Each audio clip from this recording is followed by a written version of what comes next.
Hi, boys and girls. I am excited to be reading to you another chapter of our chapter book that we've been reading together called Dinosaurs Before Dark. This book is written by Mary Pope Osborne, and I'm in my front yard today. Last week I was in my backyard, and today I'm in my front yard, and I have Lila here. She's my, see if you can see her. See her? Lila, can you say hi? Good girl. That's Lila. She's a husky lab. She's a big girl. She weighs 90 pounds. She's huge. So she is with me here in the front yard. She loves to come outside whenever I'm outside. We are reading chapter 6 called Dinosaur Valley. Now, just a quick little review. Last week we read 5 chapters of the book. So here's the list of the chapters. We read Into the Woods. Do you remember when Annie went into the woods and she was yelling to her brother Jack to follow her? And then they found something really cool. They found a what? A great big tree house. They found a big tree house in the woods. And it was a magic treehouse, which is probably why we're calling the series the Magic Treehouse books. It was magic because Jack started reading a dinosaur book, and then things started coming to life, kind of like the dinosaur book. So we read chapter 2 called The Monster. The monster was I was having trouble saying the word. I think we're going to call it a pteranodon. Sound good? Pteranodon?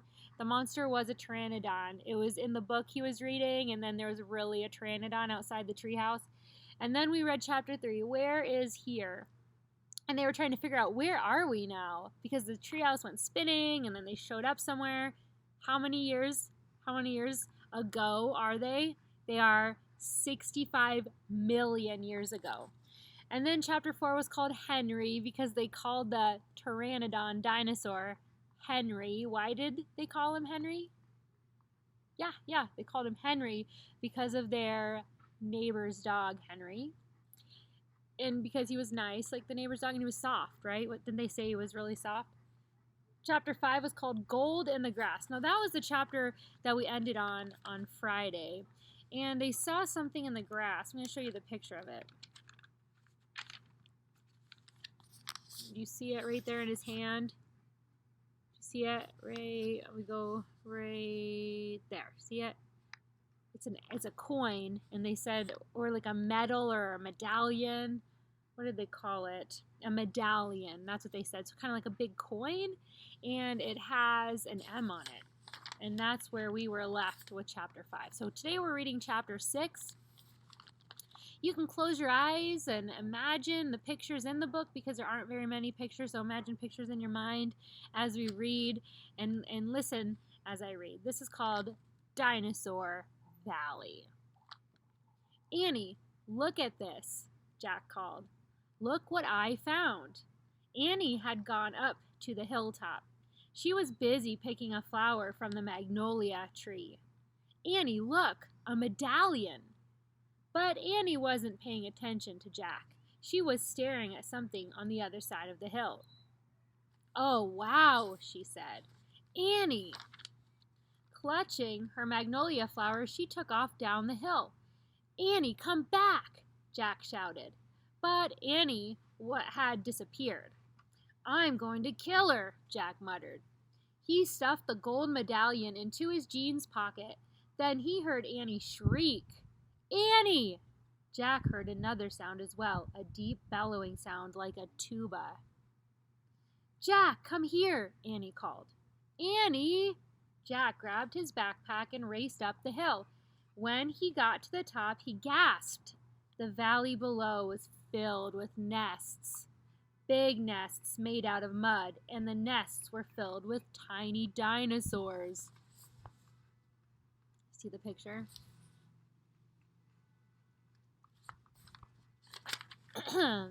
Annie was crouching next to one of the nests, and standing over her was a gigantic duck-billed dinosaur.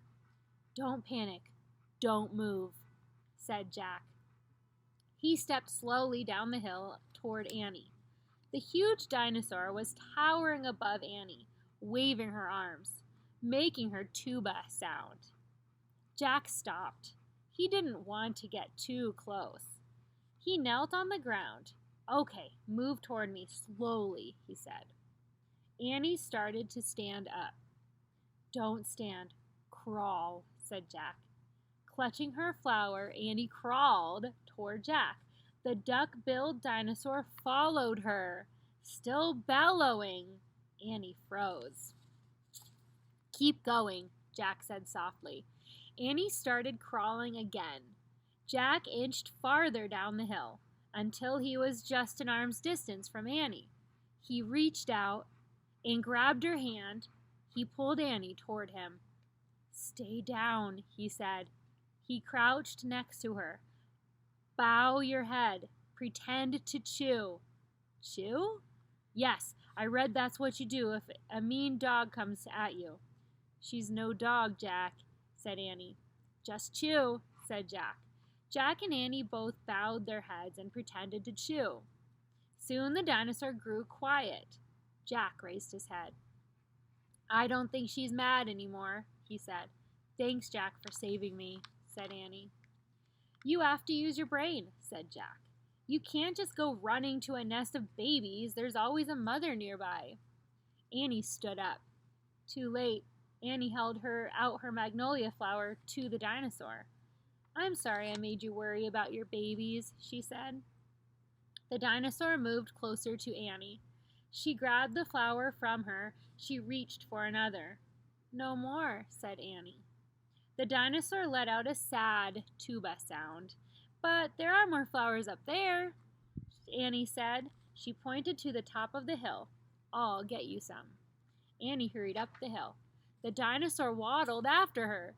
Jack quickly examined the babies. Some were crawling out of their nests. Where were the other mothers? Jack took out the dinosaur book.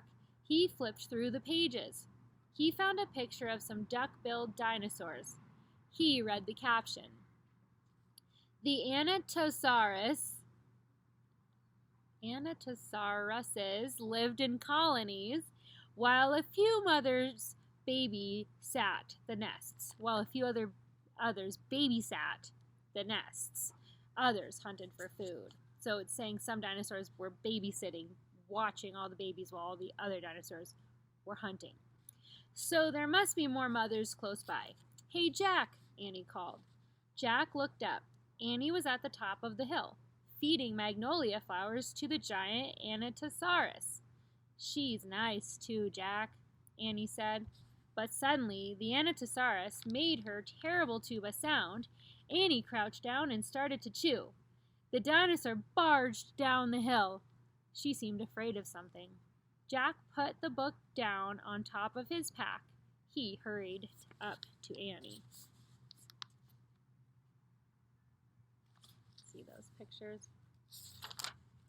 I wonder why she ran away, said Annie.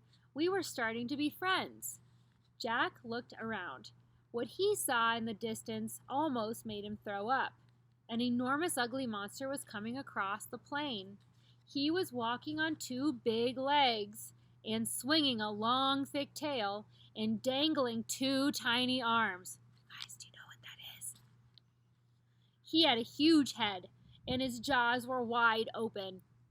Even from far away, Jack could see his long, gleaming teeth. Tyrannosaurus Rex, whispered Jack. That's the end of the chapter. Oh my goodness. Well, our next chapter is Ready, Set, Go. I can't wait to keep reading. But that's the end of the story for today. So I want you to go on the Edgenuity right there. You should be able to see where you click Add Response. I think that's what we're clicking, or Submission. Click one of those buttons there. And I want you to type an answer just like last week. So type an answer to this question. How about answer me? Well, these are getting good. I got to come up with a good question for you guys.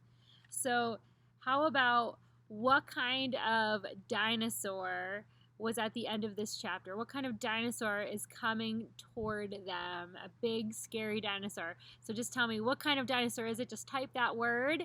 You can write the big, long version of the word, or there is a shorter version of this kind of dinosaur that has like a letter, and then you can do it. You can do it. Okay, what kind of dinosaur was coming at them at the end of the chapter, and the Anatosaurus went running because of it? So tell me, and I can't wait to see your responses. You guys are doing amazing. Let's read the next chapter tomorrow.